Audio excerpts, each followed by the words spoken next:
ٹھیک ہے بٹی صاحب کا پوائنٹ آ گیا. ذرا میں اس پہ بھی آنا چاہتی ہوں. ناز بتائیے گا, آئی ایم ایف کا وقت ملا, اب جو خبریں آ رہی ہیں یہاں پہ آئی ایم ایف کا اپنا بھی انٹرسٹ ہمیں نظر آ رہا ہے کہ ظاہر ہے انہیں اپنے ڈالر کی واپسی کی بھی یقین دہانی چاہیے, انہیں اپنی ساکھ کا بھی ایک خیال ہے کہ جن کو ہم پیسے دینے جا رہے ہیں, جن کو ہم ڈالر دینے جا رہے ہیں, وہ ہماری پالیسیوں پر کتنا آگے بڑھیں گے, ماضی کی طرح جس طریقے سے پروگرام ڈلے ہوئے یا ماضی کی حکومت میں جو ہوا وہ سب نہ دہرایا جائے.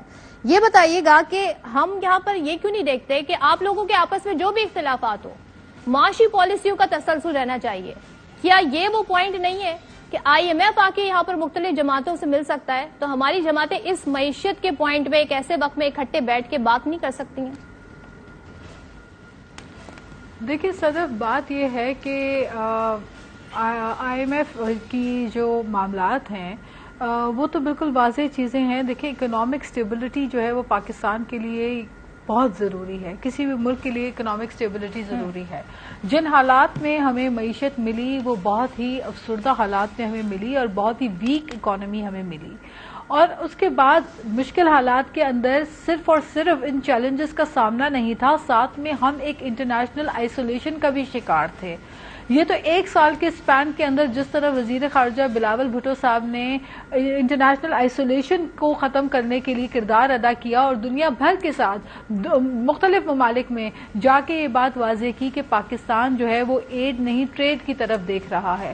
گو کہ اس وقت ہمیں آئی ایم ایف کے پاس جانا ہماری مجبوری ہے, وقت کی ضرورت ہے, لیکن سائملٹینیسلی جو سب سے بہترین بات ہو رہی ہے وہ یہ ہے کہ رشیا کے ساتھ ہم آئل ٹریڈ کر رہے ہیں, ہم دوسرے ممالک کے ساتھ ہم نے اپنے ٹریڈ ریلیشنز جو ہے وہ بہتر بنانا سٹارٹ کر دیے ہیں, ہم ڈفرینٹ کرنسیز کے اوپر جا کے ٹریڈ کر رہے ہیں جو کہ ہم پہلے نہیں کرتے تھے. اس کے علاوہ ہمارے جو ایک انٹرنیشنل آئسولیشن تھا سی پیک ہالٹ پہ ہوا تھا عمران خان کی بدولت, پی ٹی آئی کی, ٹھیک ہے وہ تو یوں تو ہمارے سامنے ساری اکنامک پکچر کلیئر ہے. میرا سوال یہ ہے, لیکن آپ کے سوال کا جواب یہ ٹھیک ہوا ہے, میں آپ کے سوال کا جواب دے رہی ہوں. آپ کہہ رہے ہیں صدف, آپ کا سوال یہ ہے کہ جی ہم کیوں نہیں ملتے, ہم ساتھ کیوں نہیں بیٹھتے. جب پارلیمنٹ میں تھی پی ٹی آئی ہم کہتے تھے کہ جی مل کر چارٹر آف اکانومی پہ بات کریں, let's sit together, let us discuss and make out a way forward. لیکن تب ہماری طرف دیکھنا بھی پسند نہیں کرتی تھی وہ حکومت, اپوزیشن سے اتنی نفرت تھی, ہیٹ پالیٹکس تھی.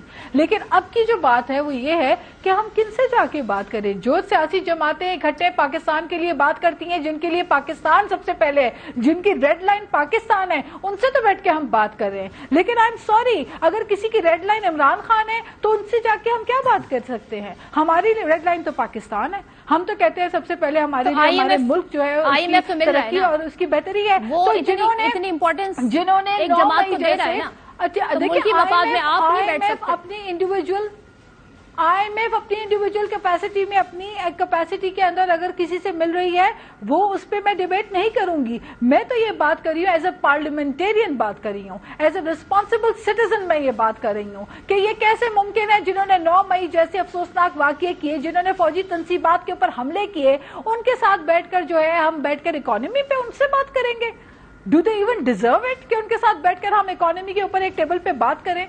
کیا انہوں نے کوئی ایسی گنجائش چھوڑی ہے؟ اور جہاں تک بات ابھی نیب کی ہو رہی تھی اس میں یہ صرف ایڈ کرنا چاہتی ہوں, ہم نے تو بھگتا ہے, ہماری لیڈرشپ تو جیلوں میں بھی گئی ہے, ہماری لیڈرشپ نے جو ہے وہ تو عدالتوں کا بھی سامنا کیا ہے, اسکیپ نہیں کیے. نہ سر پہ کوئی کالا ڈبہ ڈال کے کورٹ میں جایا کرتے تھے, بہادری کے ساتھ جاتے تھے, وکٹری کا سائن بنا کے جاتے تھے, پتا تھا کہ واپس ہم سرخرو ہو کے آئیں گے, یہ مقدمات جھوٹے ہیں. یہاں پہ تو ایگزمپشنز مانگے جاتے ہیں.